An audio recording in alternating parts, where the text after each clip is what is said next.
kwento ng walang hanggang pagmamahalan sa ikaw lang ang mamahalin.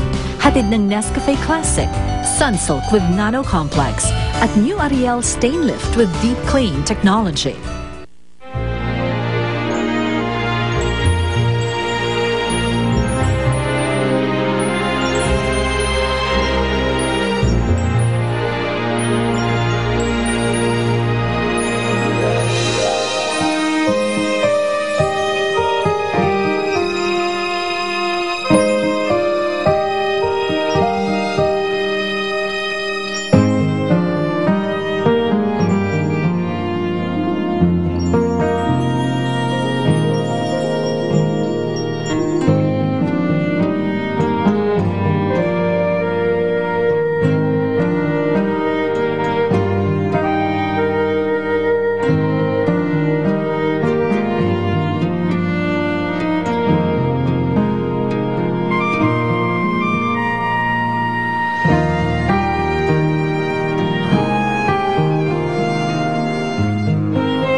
Hello?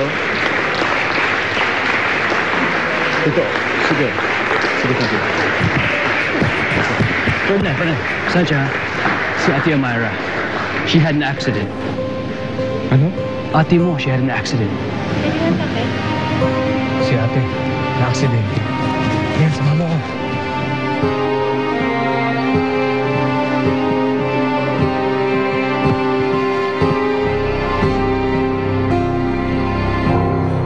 Kapatid ko, nasaan?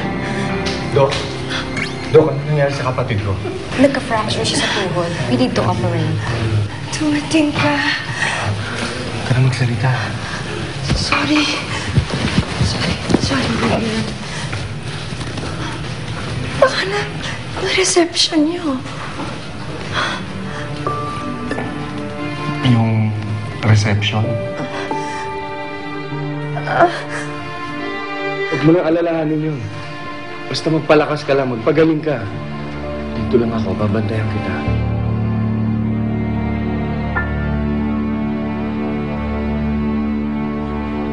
Madam, ako na po. Ingat lang po. Di ba nagdadalang tao po kayo?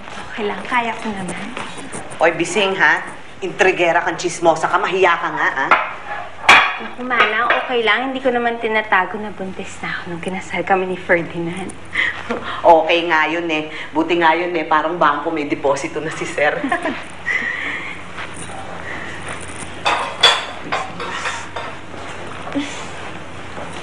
Okay na yun. Ferdinand! Tama-tama dating mo, nagluto ako ng pasta. Wow. Is that the smell that I was smelling outside? Smells good. Ano ba yan, Manang? Sangsak? Ate, tuyo pasta. Tuyo? That's why it's stinking up the whole house. I could smell it from afar. Manang, hindi niyo ba sa kanya tinuro kung saan ang pantry? Meron doong anchovies, may canned tuna at salmon. Lilian, hindi tayo nakatira sa squatter.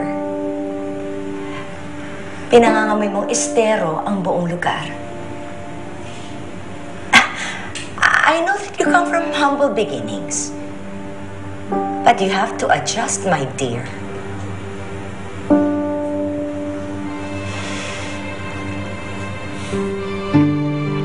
Pasensya na, gagawin ko na ng paraan. Lilian? And how could you allow your wife to cook to you for you? Iyan na ba ang alam niyang lutuin? Ha? Doesn't she know anything more sophisticated? More to our taste? Baka naman siguro naglilihi lang si Lilian at gusto ng tuyo. Pabayaan mo na siya.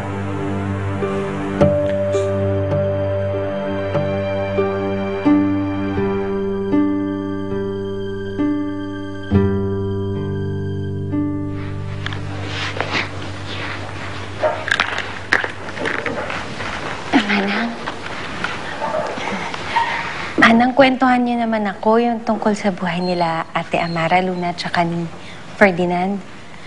Parang kasing ang strict-strict ni Ate Amara eh. Bakit ba siya naging ganun?